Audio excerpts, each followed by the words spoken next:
Part of who we are, is knowing where we come from, and that's kind of, it's important to me. It's part of our culture. It'd be nice to maybe let natural parts of the cemetery here maybe flower into various different plants, and they realise and appreciate the history that's right there on their doorstep.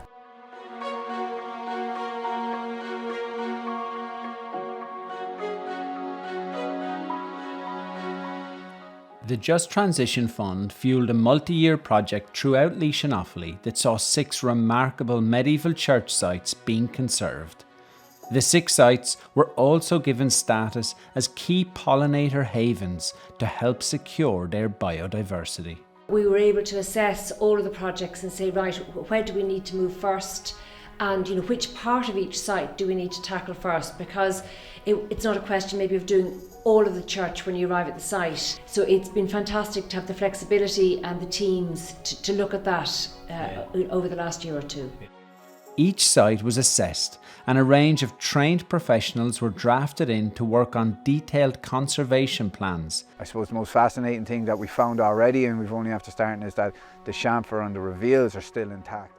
We know from historical references that there was an early medieval ecclesiastical centre established. The 6 graveyards that we're looking at, all of them, obviously grassland is their main habitat. Churches from the Gaelic period or the early Christian period were all single-cell churches. And then with the arrival of the Anglo-Normans in the 12th century. Some of these churches have been hidden from view, while others still have active communities engaging with them.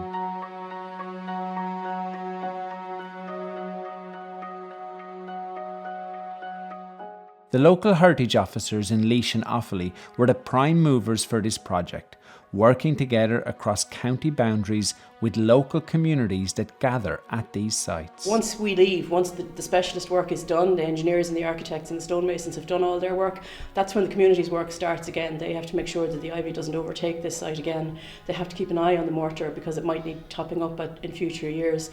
So what we're doing really is teaching them how to look after that site, to know what to do when to call for help and what they can do themselves. And also obviously the management of the grassland and the graveyard around it. For the communities really, I think it reinforces how important these sites are. A lot of the time they might be aware of how they're important in a historical sense, but when they're shown that these sites, because of the nature of how they were managed and not disturbed from an agricultural point of view, that makes them hugely important for biodiversity. These sites are at the core of the communities. They're associated with families for generations and generations, so they are constant at a time of change, and many of them are vulnerable at the moment with climate change, and so they're ideal projects to progress. A key aim of this project is to set up these medieval places of worship as havens for biodiversity in the years ahead.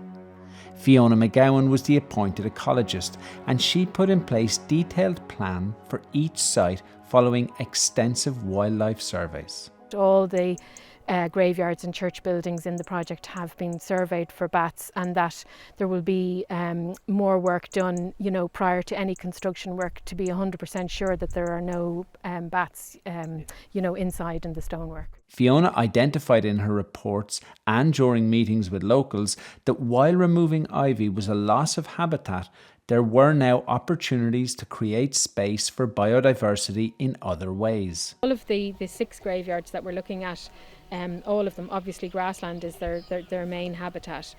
And that can be managed to maximise the plant species that are there. And then if you have the most number of plant species, then that in turn is going to lead on to more insects, which in turn lead to more birds, mammals, so it all kind of works its way up. Most of the churches were overgrown with ivy, and this had to be removed in order for the stonemasons to be able to carry out essential repairs.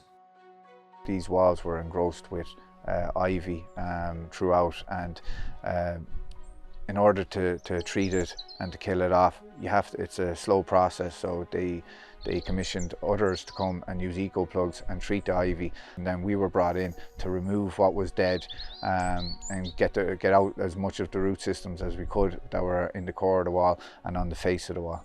While the churches are dated to the medieval period, Some of them go much further back, and their cultural importance is still keenly felt, and the locals are very much engaged. The church at Clapook is actually quite a significant site.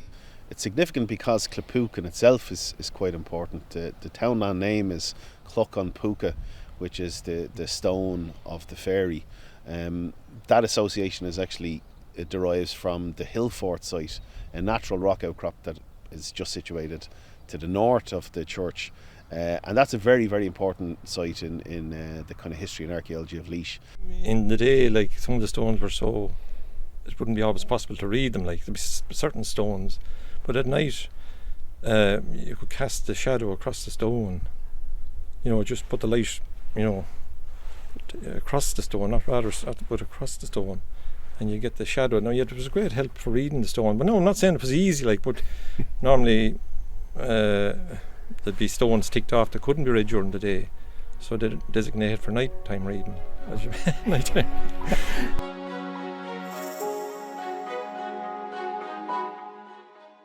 The long-term nature of this Just Transition project meant that serious problems could be dealt with in a timely and sensitive way. You have huge holes or gaps or a depth of mortar loss that has to be reinstated. Yeah, deep repointing, and that has to come in layers. If when you're repointing, you can't just put 100 mil of pointing and finish it. Sure. It'll shrink back, it will crack, you know. So so that'll have to be brought out in layers. When you're dealing with historic structures and national monuments, you have to replicate a mortar that was there hundreds of years ago. So there's a couple of different mixes we're using here.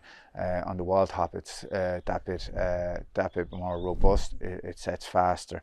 It's in order to protect the walls from, I suppose, being open to plant life again. And so this was with an NHL. It would have been a natural hydraulic lime. It's a bagged lime, which is imported from France.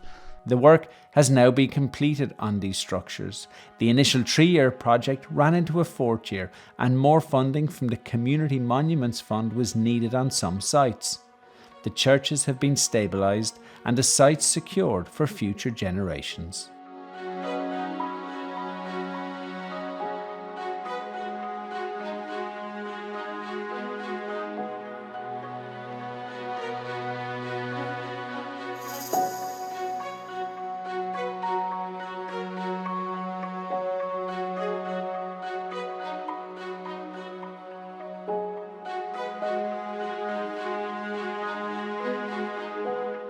The local communities have been given guidance on how best to maintain the sites going forward to maximise biodiversity. This project drew on a lot of skilled professionals and input from National Monument Service over its 4 years, and the results from all this work will be present in the landscape for years to come, and hopefully it can inspire similar projects around the country.